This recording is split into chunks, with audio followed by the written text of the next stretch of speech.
আসসালামু আলাইকুম। এবার জাতিসংঘ ভাষণে ভারতকে আক্রমণ ডোনাল্ড ট্রাম্পের। ভিসা নীতি পরিবর্তনের ফলে ৫ লাখ উচ্চ দক্ষতা সম্পন্ন ভারতীয়দের ফেরত আসতে হতে পারে আমেরিকা থেকে। ইউক্রেন যুদ্ধে ট্রাম্পের আকস্মিক ইউটার্ন।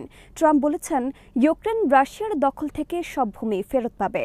ন্যাটো সদস্য দেশে রাশিয়ার যুদ্ধ বিমান প্রবেশ করলে ভূপাতিত করার অনুমতি ট্রাম্পের। গাজায় হামাসের হামলায় নিহত ইসরায়েলের এক মেজর। বিমানবাহী রণতরী থেকে বিমান উড্ডয়ন প্রযুক্তিতে এখন যুক্তরাষ্ট্রের সমকক্ষ চীন। তালেবানরা বলেছে, প্রয়োজনে আরও ২০ বছর যুদ্ধ করবে, কিন্তু বাগরাম ঘাঁটি ফেরত পাবে না যুক্তরাষ্ট্র। বিডিভিউস এন্টারটেইনমেন্টে স্বাগত জানাচ্ছি আমি ফাহাদিয়া মিতু। আজ জানাবো প্রতিরক্ষা সংক্রান্ত গুরুত্বপূর্ণ কিছু খবর। যুক্তরাষ্ট্রের প্রেসিডেন্ট ডোনাল্ড ট্রাম্প বলেছেন, রাশিয়ার দখলে থাকা সব ভূমি ফেরত পেতে পারে ইউক্রেন। রাশিয়া ইউক্রেন যুদ্ধ শুরুর আগে ইউক্রেনের যে সীমানা ছিল সেই অবস্থায় ফিরে যেতে পারে ইউক্রেন। একই সাথে ট্রাম্প বলেছেন, ন্যাটোর কোনো সদস্য দেশে রাশিয়ার যুদ্ধ বিমান প্রবেশ করলে সেটা ওই দেশে ভূপাতিত করা উচিত। মঙ্গলবার জাতিসংঘের সাধারণ অধিবেশনে যোগ দেওয়ার পর Donald Trump Ukraine president Volodymyr জেলেনস্কির সাথে সাইডলাইন বৈঠক করেন। এ সময় ট্রাম্প এই কথা বলেন। ট্রাম্প এখানেই থেমে থাকেননি। বৈঠকের পর তিনি তার ব্যক্তিগত সামাজিক যোগাযোগ মাধ্যমে ইউক্রেন যুদ্ধ ও রাশিয়া নিয়ে বিশাল এক পোস্ট লিখেছেন। সেখানে তিনি বলেছেন, ইউক্রেন যুদ্ধে জয়লাভ করতে পারে।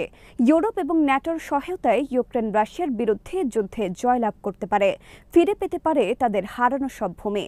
এমনকি ২০১৪ সালে রাশিয়ার দখলে নেওয়া ক্রিমিয়াও ইউক্রেন ফেরত পেতে পারে বলে উল্লেখ করেছেন ট্রাম্প।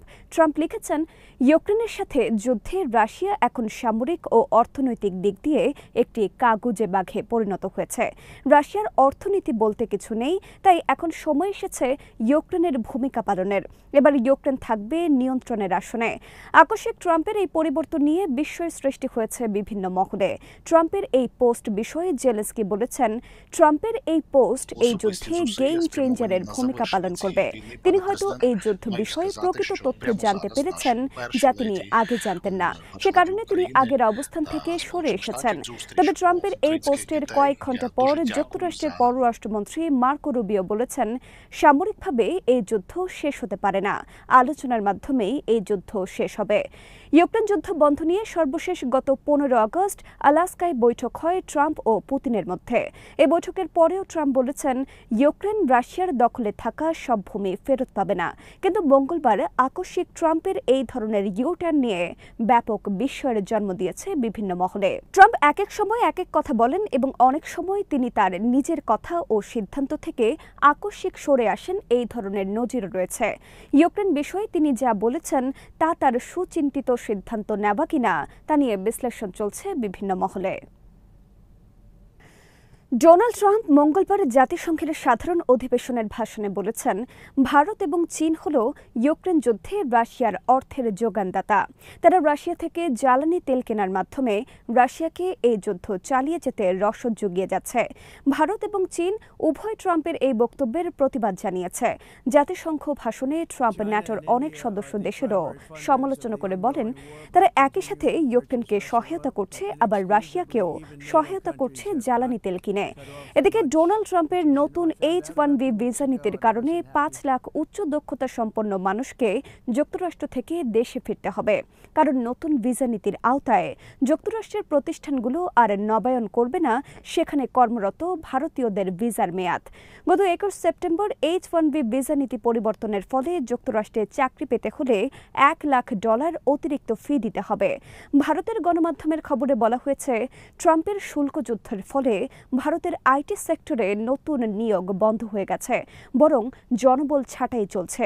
এই অবস্থায় যুক্তরাষ্ট্র থেকে যদি ৫ লাখ উচ্চ দক্ষতা সম্পন্ন জনবল ফেরত আসে, তাহলে পরিণতি হবে ভয়াবহ।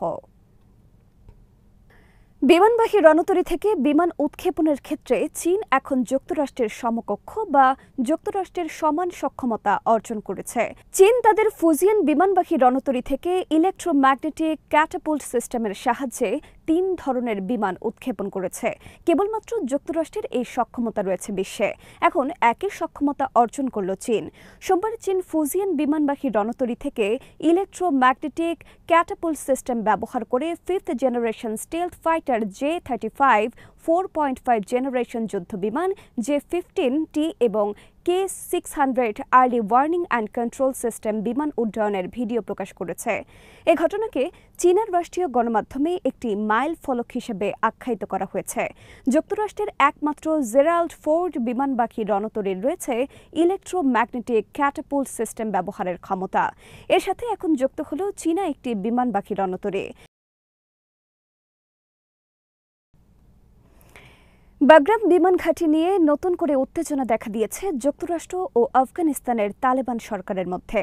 তালেবান সরকারের পক্ষ থেকে বলা হয়েছে, যুক্তরাষ্ট্রের সাথে আমরা 20 বছর যুদ্ধ করে দেশকে মুক্ত করেছে, প্রয়োজনে আরও 20 বছর যুদ্ধ করব, কিন্তু বাগরাম বিমান ঘাঁটি বা আফগানিস্তানের 1 ইঞ্চি জমিও আমেরিকার হাতে তুলে দেওয়া হবে না।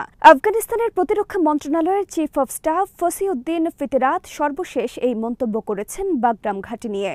গত 18 সেপ্টেম্বর লন্ডন সফরের সময় ডোনাল্ড ট্রাম্প বলেন, আফগানিস্তানের বাগরাম বিমান ঘাঁটি আমাদের খুব প্রয়োজন, আমরা ওটা ফেরত পেতে চাই। আফগানিস্তান ওটা আমাদের ফেরত দিলে তারা আমাদের কাছ থেকে অনেক সাহায্য পাবে। আফগানিস্তান পররাষ্ট্র মন্ত্রণালয় থেকে ট্রাম্পের এই প্রস্তাব বাতিল করে দেওয়া হয়, কিন্তু লন্ডন থেকে দেশে ফিরে ডোনাল্ড ট্রাম্প তার ব্যক্তিগত সামাজিক যোগাযোগ মাধ্যম ট্রুথ সোশ্যালে দেওয়া এক পোস্টে বলেন, বাগরাম বিমান ঘাঁটি আমরা তৈরি করেছি, ওটা যদি আমাদের ফেরত দেওয়া না হয় তাহলে খারাপ কিছু ঘটতে যাচ্ছে। তার এই পোস্টের পর হোয়াইট হাউসের সাংবাদিকরা তার কাছে সরাসরি জানতে চান এই খারাপ কিছু কি। জবাবে ট্রাম্প বলেন, আমরা বাগরাম নিয়ে তাদের সাথে আলোচনা করছি, যদি আমরা ওটা ফেরত না পাই তাহলে আমরা কি করি সেটা দেখার জন্য অপেক্ষা করেন। বাগরাম বিমান ঘাঁটি মূলত নির্মাণ করে সোভিয়েত ইউনিয়ন 1950-এর দশকে। তবে 2001 সালে যুক্তরাষ্ট্র আফগানিস্তান দখলে নেওয়ার পর এই ঘাঁটিকে ব্যাপকভাবে আধুনিকায়ন সম্প্রসারণ করে এটি ন্যাটোর একটি অন্যতম ঘাঁটিতে পরিণত করে। বর্তমানে কৌশলগত কারণে এই ঘাঁটিটি আবার গুরুত্বপূর্ণ হয়ে উঠেছে। 2021 সালে যুক্তরাষ্ট্র আফগানিস্তান ছেড়ে আসার পর সেখানে চীন ও রাশিয়ার প্রভাব বৃদ্ধি পায়। এতে উদ্বিগ্ন হয়ে পড়ে যুক্তরাষ্ট্র অভিযোগ করে বাগরাম বিমান ঘাঁটি দখলে নিয়েছে চীন। চীন এই দাবি প্রত্যাখ্যান করে বলেছে, তারা আফগানিস্তানের স্বাধীনতা সার্বভৌমত্বের প্রতি শ্রদ্ধাশীল। মঙ্গলবার গাজায় হামাসের হামলায় নিহত হয়েছে ইসরায়েলের একজন মেজর। ইসরায়েল আর্মি জানিয়েছে, নিহত মেজর একজন কোম্পানি কমান্ডার ছিলেন। গোটা গাজা দখলে ইসরায়েলের স্থল অভিযান শুরুর পর এই প্রথম একজন মেজরের মতো উচ্চ পর্যায়ের সেনা কর্মকর্তা নিহত হলেন।